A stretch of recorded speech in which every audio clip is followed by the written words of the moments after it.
Welcome to நம்ம south India. நம்ம இப்ப எங்க நின்றுட்டு இருக்கோம்னா தென்காசி மாவட்டத்தில் உள்ள சிவசைலநாதர் சிவன் ஆலயத்துல தான் நின்றுட்டு இருக்கோம்.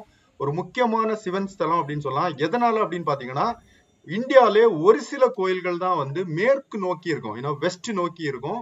அந்த சிவாலயத்துல இந்த சிவாலயமும் ஒண்ணு. ஆக்சுவலி 1000 வருடங்களுக்கு மேல் பழமையான இந்த கோயில் பாத்தீங்க அப்படின்னா உக்கிர பாண்டிய மன்னனால் தான் கட்டப்பட்டிருக்கு. இது ஒரு பாண்டிய மன்னனால் உருவாக்கப்பட்ட ஒரு கோயில். ஆக்சுவலி அதுக்கப்புறமா சேர சோழ மன்னர்கள் எக்கச்சக்கமான திருப்பணிகள் இந்த கோயில்களுக்கு பண்ணியிருக்காங்க. ஏன்னா முன்னாடி அந்த மெயின் சந்நிதி எல்லாமே வந்து பாண்டிய மன்னர்களால் கட்டப்பட்டிருக்கு. அதுக்கப்புறமா எக்கச்சக்கமான மண்டபங்கள் எல்லாமே வந்து சேர சோழ மன்னர்கள் தான் கட்டியிருக்காங்க. ஆக்சுவலி இந்த கோயில்ல வந்து முக்கியமா சிவன் அண்ட் பார்வதி இந்த 2 பேருக்கும் பிரம்மாண்டமான சந்நிதி அப்படின்றது உள்ள எழுப்பப்பட்டிருக்கு. வாங்க விரிவா இந்த கோயில் எப்படி எப்படி இருக்கு, என்ன மாதிரி அப்படின்றத பார்க்கலாம். நீங்க இப்ப பாத்துட்டு இருக்கதான் ராஜகோபுரம் இருக்க இடம். ஆனா நம்ம அந்த ராஜகோபுரத்தை பாக்குறது ரொம்ப கடினம். மிடில்ல தான் ராஜகோபுரம் எழுப்பியிருப்பாங்க. அதுக்கு முன்னாடி ஒரு பிரம்மாண்டமான மண்டபம் வந்துடும். ஸோ அதனால ராஜகோபுரம் 5 ஃப்ளோர்ல இருக்கும். அது பாக்குறது கொஞ்சம் கடுமையான இருக்கும். ஸோ இந்த இடத்துல அந்த டோர் எல்லாமே வந்து மரத்தால் உருவானது சூப்பரா பண்ணியிருப்பாங்க. கோயிலுக்கு உள்ள நம்ம போனோம் அப்படின்னா வந்து உங்களுக்கு வந்து சூப்பரா பிரம்மாண்டமான மண்டபம் வந்துடும். லெப்ட் சைட்ல உங்களுக்கு முருகரோட ஆறுபடை விட சூப்பரா பெயிண்டிங் பண்ணியிருப்பாங்க. ஆக்சுவலி ஸோ அது பாக்குறதுக்கு அளவா இருக்கும். இன்னும் நிறைய சின்ன சின்ன பெயிண்டிங் வேலைப்பாடுகள், மீனாட்சி அம்மனோட பெயிண்டிங்கு, சிவலிங்கம் எல்லாம் சேர்ந்து அந்த மாதிரி உள்ள வந்து நிஜமா கோயில் வந்து அருமையா வச்சிருப்பாங்க. ரொம்ப நீட்டு வெல் மெயின்டைன்டா இருக்கும். நிறைய கோயில்கள் கூட்டத்தோட போய் நெரிசல்ல சரியா தெய்வங்களை நம்ம பார்க்க முடியாம தரிசிக்க முடியாம வருவோம். ஆனா இந்த மாதிரி கோயில்களுக்கு வந்தீங்கன்னா உங்களுக்கு மன நிம்மதி கண்டிப்பா கிடைக்கும். வந்து உட்கார்ந்து நம்ம சிவன் பார்வதி இன்னும் எக்கச்சக்கமான தெய்வங்கள் இருக்கு, எல்லாரையும் பார்த்து வணங்கி எவ்வளவு டைம் வேணாலும் உட்கார்ந்து மெடிடேட் பண்ணி போறதுக்கு இந்த மாதிரி இடங்கள் நிஜமா சூப்பரா இருக்கும். நம்ம ஆல்மோஸ்ட் ஒரு 7 o'clock தான் வந்திருந்தோம். யாருமே இல்ல, ரொம்ப கம்மியான மக்கள் தான் இருந்தாங்க. விசாலமான ஒரு பிளேஸ், அருமையா இருந்தது. வாங்க நம்ம இந்த கோயிலோட வரலாறு, இது எப்படி உள்ள என்னென்ன சந்நிதிகள் இருக்கு எல்லாத்தையுமே வந்து விரிவா பாத்துடலாம். இந்த கோயில் பாத்தீங்க அப்படின்னா சிவசைலம் அப்படின்ற ஒரு வில்லேஜ்ல தான் அமைஞ்சிட்டு இருக்கு. தென்காசியில இருந்து சரியா 25 கிலோமீட்டர் தொலைவிலையும், இன்னும் ஆழ்வார்குறிச்சி அப்படின்ற பகுதியில இருந்து 5 கிலோமீட்டர் தொலைவில் தான் அமைஞ்சிட்டு இருக்கு. ஒரு இயற்கை சூழ்ந்த ஒரு பகுதி. 3 மலைகளுக்கு நடுவுல தான் இந்த கோயில், இந்த சிவன் கோயில் அப்படின்றது அமைஞ்சிட்டு இருக்கு. முக்கியமா பாத்தீங்கன்னா கடகா நதி அப்படின்ற நதிக்கரையில தான் இந்த கோயில் அப்படின்றது உருவாயிருக்கு, அமைச்சிருக்காரு. முக்கியமா இந்த கோயிலை ஏன் சிவசைலநாதர் அப்படின்னு சொல்றாங்க அப்படின்றது பாத்தீங்கன்னா, சிவசைலம் இந்த இடத்துல வந்து இவரை வந்து சுயம்புவா இந்த சிவலிங்கம் அப்படின்றது தோன்றி இருக்கு. அதே மாதிரி இந்த சிவலிங்கத்துக்கு பின்னாடி பாத்தீங்கன்னா முடி இருக்குமாமா, இந்த லைன் லைனா இருக்குமா. அதனால இவரை சடையப்பர் அப்படின்ற ஒரு பேர்லயும் வந்து அழைக்கப்படுறாங்க. பார்வதியை பாத்தீங்க அப்படின்னா பரம கல்யாணி அப்படின்ற ஒரு பேர்ல அழைக்கப்படுறாங்க. அந்த பரம கல்யாணி வந்து தனியா சந்நிதி கொடுத்து அது வந்து ரொம்ப பிரம்மாண்டமா பெயிண்டிங் வேலைப்பாடுகள்லாம் பண்ணி அந்த சந்நிதி இருக்கும். நிஜமா யூனிக்கா இருக்கும். ஆக்சுவலி அந்த இதுவும் நம்ம காட்டலாம், பாப்போம் எப்படி இருக்கு அப்படின்னு சொல்லிட்டு.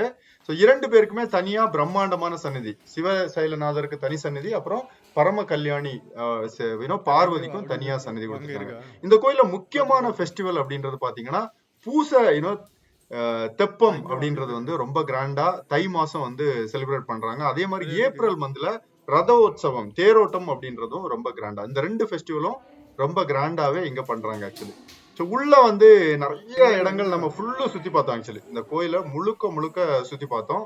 நிறைய பில்லர் மண்டபங்கள் எல்லாம் இருக்கு. அதான் சொன்னேன் நானு, எல்லாமே சுத்தி பார்க்கலாம். ரொம்ப வெல் மெயின்டைன்டா நீட்டா இருந்தது கோயிலு. உள்ள நம்ம பாத்தீங்கன்னா என்னென்ன சந்நிதிகள் இருக்கு அப்படின்றத பார்க்க போனோம்னா எக்கச்சக்கமான சின்ன சின்ன சந்நிதிகள் இருக்கு.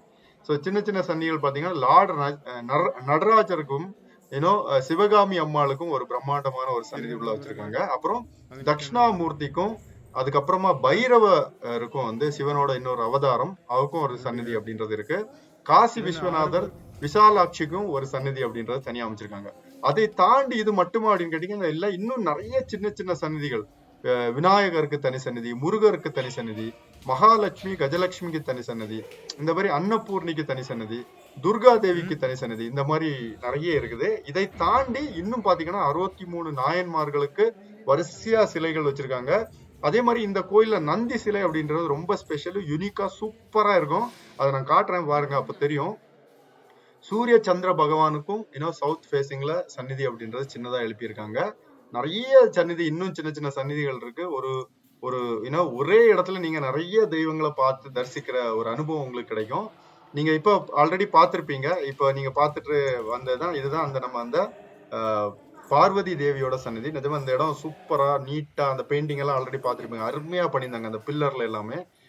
அதெல்லாம் பார்த்துட்டு நம்ம இப்ப பாத்துட்டு இருக்கதான் அந்த நந்தி சிலை பார்த்திருப்பீங்க. ஸோ எல்லாமே பார்த்தோம். நிஜமா ரொம்ப சூப்பரான ஒரு பிளேஸ்.